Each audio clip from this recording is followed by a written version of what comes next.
Bienvenue dans notre série estivale consacrée aux 90 sous tous ses aspects. Aujourd'hui, nous écoutons un épisode de 2022, l'interview du célèbre écrivain David Fuenquinos à la librairie Mots en Marge à La Garenne-Colombes.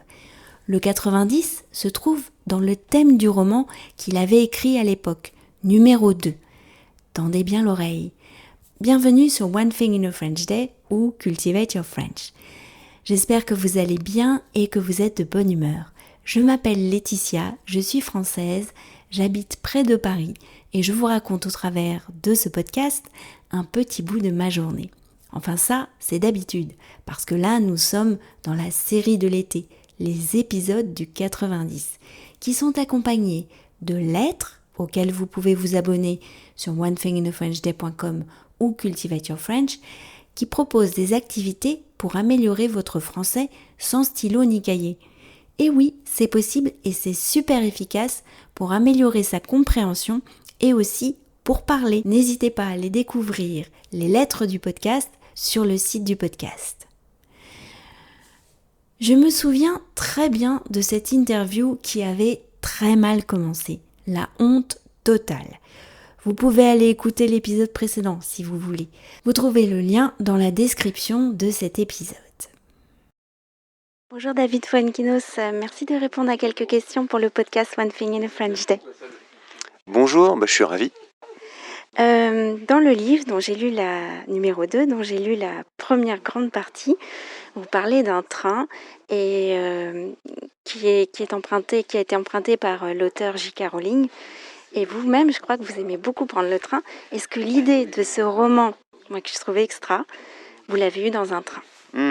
Oui, c'est vrai que l'idée sur le casting d'Harry Potter, je raconte l'histoire de l'autre qui n'a pas été choisi. Et dans la première partie, je raconte un petit peu l'histoire de J.K. Rowling. Et c'est vrai qu'elle dit souvent qu'elle a été foudroyée par l'inspiration dans un train entre Manchester et Londres. Et c'est pour ça qu'il y a plein d'écrivains, d'apprentis écrivains qui prennent le même train en espérant être aussi... foudroyé par l'inspiration. Moi, j'adore écrire dans les trains, mais là, non, j'ai eu l'idée en regardant la page Wikipédia du film Harry Potter, alors que j'étais en train de regarder à la télévision, et j'ai découvert cette incroyable interview de la directrice de casting. Et je trouve qu'un roman dont le héros est un enfant, alors ce n'est pas un roman pour les enfants spécialement, c'est pas un roman jeunesse, etc. C'est plutôt rare dans la littérature. Comment vous vous êtes senti par rapport à ça, d'avoir un héros très jeune, parce qu'il a 10 ans au début du livre? Ouais, c'est juste parce que j'avais jamais écrit en fait de roman avec de jeunes personnages, mais en même temps, c'est vrai que c'est un garçon qui, par son expérience, par hors norme, parce qu'il traverse, devient très vite adulte finalement dans ce qu'il traverse. Mais moi, j'ai 2 enfants, donc c'est un monde que je connais bien. Le rôle de l'écrivain, c'est de s'approcher au plus près de tout type de psychologie.